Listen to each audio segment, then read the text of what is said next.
الحمدللہ رب العالمین والصلاة والسلام علی سید الانبیاء والمرسلین۔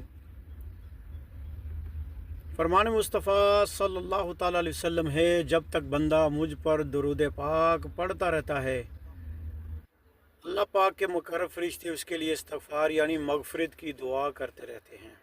صلو علی الحبیب صلی اللہ تعالیٰ علی محمد وعلی آلہ وصحبہ وسلم۔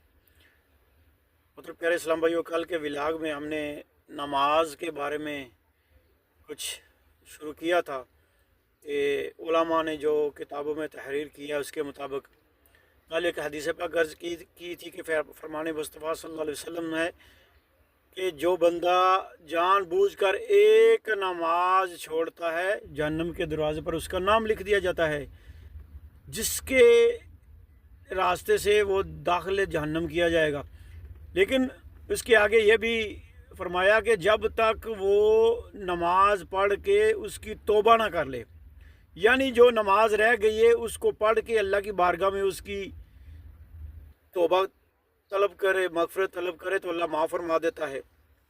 تو آج کی ایک حدیث پاک سنی ہے کہ نماز کے کتنے فضائل اور برکات ہیں کہ فرمان آخری نبی صلی اللہ علیہ وسلم ہے، تمہارا کیا خیال ہے کہ اگر تم میں سے کسی کے دروازے پر نہر ہو جس میں وہ روزانہ 5 مرتبہ غسل کرے، کیا اس کے بدن پر کچھ میل کچیل رہ جائے گی؟ صحابہ نے عرض کی، بالکل نہیں رہے گی۔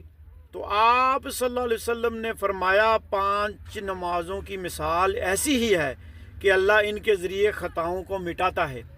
یعنی آپ نے فجر کی نماز پڑھی اور ظہر تک اگر آپ سے کچھ غلطی کوتاہی ہوئی، گناہ سرزد ہوا سوائے کفر و شرک کے، تو اللہ پاک ظہر کی نماز کے بدلے میں، ظہر اور فجر کے درمیان میں جو خطائیں ہوئی تھیں، اللہ پاک نماز کے بدلے میں معاف فرما دیتا ہے۔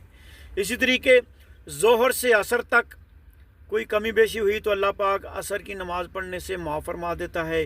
عصر سے مغرب، مغرب سے عشاء تک 5 نمازوں میں اسی طریقے سے جو بندہ کوئی غلطی کوتاہی کرتا ہے تو اللہ پاک اپنی رحمت سے نمازوں کے صدقے سے معاف فرما دیتا ہے۔ تو پیارے اسلام بھائیو، پتہ چلا کہ نماز جو ہے نا ہماری بخشش کا ذریعہ ہے، ہماری خطاؤں کو مٹانے والی ہے۔ تو ہمیں بھی چاہیے کہ اپنی نمازوں کی حفاظت کی جائے، 5 نمازوں کی پابندی کی جائے۔ اللہ پاک کی بارگاہ میں دعا کرتے ہیں کہ یا اللہ ہمیں بھی 5 نمازوں کو پابندی کے ساتھ ادا کرنے کی توفیق عطا فرمائے۔ صلو علی الحبیب صلی اللہ تعالی علی محمد وعلی آلہ